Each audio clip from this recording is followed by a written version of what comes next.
সবুজ উইকেট, দলে কি পরিবর্তন আসছে? তানজিদ হাসান তামিমের টেস্ট অভিষেক এক রকম নিশ্চিত।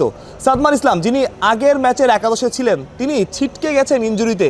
তার জায়গায় তামিমকে খেলানো হবে সেটা একরকম নিশ্চিত। যদিও জাকির হাসানকে একাদশে ডাকা হয়েছে, তবে তিনি থাকবেন ব্যাকআপ হিসেবেই। আরেকটা পরিবর্তন আসতে পারে, ইবাদত হোসেনের জায়গায় শরীফুল ইসলামকে খেলানো হতে পারে। কন্ডিশন, দলের অবস্থা, আবহাওয়া সব কিছু বিবেচনায় আসলে একাদশটা তৈরি করা হবে। আপাতত দুইটা পরিবর্তন হতে পারে, সেই গুঞ্জন আমরা শুনেছি বা জানতে পেরেছি। একটা পরিবর্তন তো নিশ্চিতই, সাদমানের জায়গাতে একজনকে খেলাতেই হবে। সেটা যে তানজিদ হাসান তামিম হবেন সেটা হয়তো সবাই বুঝতে পারছে বা সেটা বলাই যায়। আরেকটা জায়গায় ইবাদত হোসেন আগের টেস্টে ছিলেন, তবে এই টেস্টে ইনফর্ম শরীফুল ইসলাম ফিরছেন, যেটা আমরা বিভিন্ন সূত্র মারফত জানতে পেরেছি। বাংলাদেশের ব্যাটিং অ্যাপ্রোচ কেমন হবে, উইকেট কেমন হচ্ছে? শুরুতেই বলছিলাম সবুজ উইকেট। গেল কয়েকদিন সোশ্যাল মিডিয়ায় বেশ শোরগোল ফেলেছে সিলেটের উইকেট। তবে যে উইকেটটা আপনারা প্রথম দিন দেখেছেন যে একদম ঘাসে ভরা, আউটফিল্ডের সাথে উইকেট আলাদা করা যাচ্ছে না, সেই উইকেটটা নিশ্চিত করেই থাকছে না। কারণ নর্মালি ম্যাচের আগের দিনও উইকেটের ঘাস ছাটা হয়, ম্যাচের দিন সকালেও উইকেটের ঘাস ছাটা হয় সাধারণত। সুতরাং সেই ঘাস থাকছে না, তবে উইকেটে ঘাস থাকবে, অর্থাৎ যতটুকু সুবিধা সেটা পেসাররাই পাবেন। তাই 3 পেসার নিয়ে বাংলাদেশ নামবে বা নামতে চলেছে, বা টিম প্ল্যান আপাতত এই রকমই। বাকি কি আছে বাংলাদেশের অ্যাপ্রোচ? যখন তানজিদ হাসান তামিমকে দলে নেওয়া হয়, তখন প্রধান নির্বাচক হাবিবুল বাশার সুমন বলেছিলেন, আমরা তার খেলায় পরিবর্তনের কথা বলবো না। অর্থাৎ তিনি যে ঘন্টার ক্রিকেটটা খেলেন, দ্রুত রান করার চেষ্টা করেন, টেস্টে ওই একই ঘন্টার ক্রিকেট খেলবেন। হ্যাঁ, এটা বাজমল নয়, তবে এটা তামিমের সহজাত খেলা, যে খেলাটা তামিম খেল। অর্থাৎ বাংলাদেশ দলের অ্যাপ্রোচেও পরিবর্তন আসবে।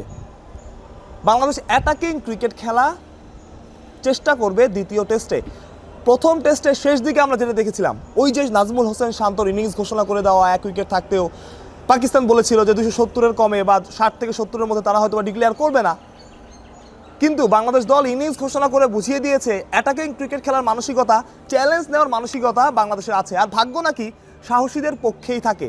ভাগ্য ছিল নাজমুল হাসান শান্তর পক্ষে, ভাগ্য ছিল নাহিদ রানার পক্ষে। নাহিদ রানা, আপনি প্রথম স্পেলটার কথা চিন্তা করেন, প্রায় 5-5.5 রান করে তিনি দিয়েছেন প্রতি ওভারে, উইকেট পেয়েছিলেন একটা।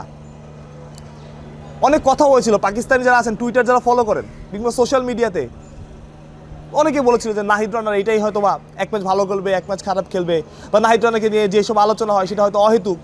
কিন্তু নাহিদ রানা দ্বিতীয় ম্যাচে প্রমাণ করেছেন তিনি হারিয়ে যেতে আসেননি। তিনি যে ব্যাটারদের মনে কাঁপন ধরাতে পারেন সেটা বুঝিয়েছেন নাহিদ রানা। ওই যে ভাগ্য সাহসীদের পক্ষে থাকে। একের পর এক বাউন্সার, প্রথম ম্যাচটা মন মতো না হওয়ার পরেও প্রথম ইনিংসটা দ্বিতীয় ইনিংসে ফেরা, এটাই সাহসীদের পরিচয়। নিশ্চিতভাবেই বাংলাদেশ আপার হ্যান্ডে থেকে এই টেস্টটা শুরু করবে। কন্ডিশন আমাদের পক্ষে, প্রথম ম্যাচটা জিতে আত্মবিশ্বাস তুঙ্গে।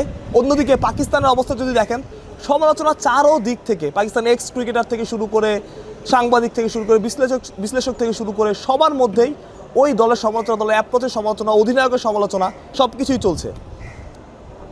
খুব কম সময় এরকম হয় যে বাংলাদেশ এগিয়ে থেকে কোনো টেস্ট বড় দলের সাথে খেলতে নামে। পাকিস্তান র্যাঙ্কিং এখন যেটাই হোক, পাকিস্তান যে বড় দল সেটা আপনাকে তো মানতেই হবে। পাকিস্তান তো আর জিম্বাবুয়ে বা আয়ারল্যান্ড না, যে আপনি বললেন আমরা তাদের হারিয়ে দিলাম, ব্যাপারটা সেই রকম না। অন্যদিকে পাকিস্তানের বড় শক্তি তাদের বাবর আজম ফিরছেন, সেটা নিয়ে আসলে পাকিস্তান স্বপ্ন দেখছেন। তবে এটাও মাথায় রাখতে হবে, নাহিদ রানার বিপক্ষে যে 2-3 ইনিংস তিনি টেস্টে খেলেছেন, তার অ্যাভারেজ কিন্তু বা তার পারফরমেন্স কিন্তু খুব একটা ভালো না। শুভকামনা বাংলাদেশের জন্য। এই ছিল আপডেট।